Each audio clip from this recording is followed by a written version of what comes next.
সবাই মিলে হৈ হৈ করে আমরা কিন্তু ঠাকুর দেখা স্টার্ট করে দিয়েছিলাম প্রচণ্ড গরমের মধ্যেও। এবছর সেরকম কোথাও যাওয়ার কোনো প্ল্যান ছিল না, আমাদের এখানকারই যে ঠাকুরগুলো হয়েছে সেগুলোই দেখছিলাম। আর সেটাও বেরোনোর জন্য ইচ্ছা ছিল না, তারপর মনে হলো পুচকুটা একটু ছোট আছে, তো চলো ওকে একটু দেখাই। ও বলছিস কি বলছিস? সে ঠাকুর কি দেখবে, লোক দেখতে ব্যস্ত, সে লাইট দেখতে বেশি ব্যস্ত। এত লাইট পছন্দ করছে, তখন থেকে শুধু লাইট দেখে যাচ্ছে।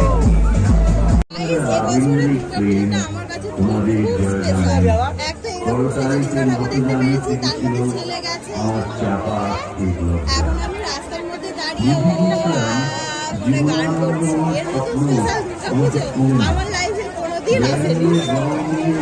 ছেলেকে প্রথম বছর দুর্গা ঠাকুর দেখাবো এবং লাইট দেখাবো বলে বেরিয়ে তো পড়েছিলাম, বাট এই অষ্টমীর দিন এতটাই বেশি গরম ছিল, তার জন্য সবাই খুবই ক্লান্ত হয়ে পড়েছিল। আর আমার ছেলে তো ওই দিন বেরোনোর পর প্রচণ্ড অসুস্থ হয়ে পড়েছিল, খুব ঠান্ডা।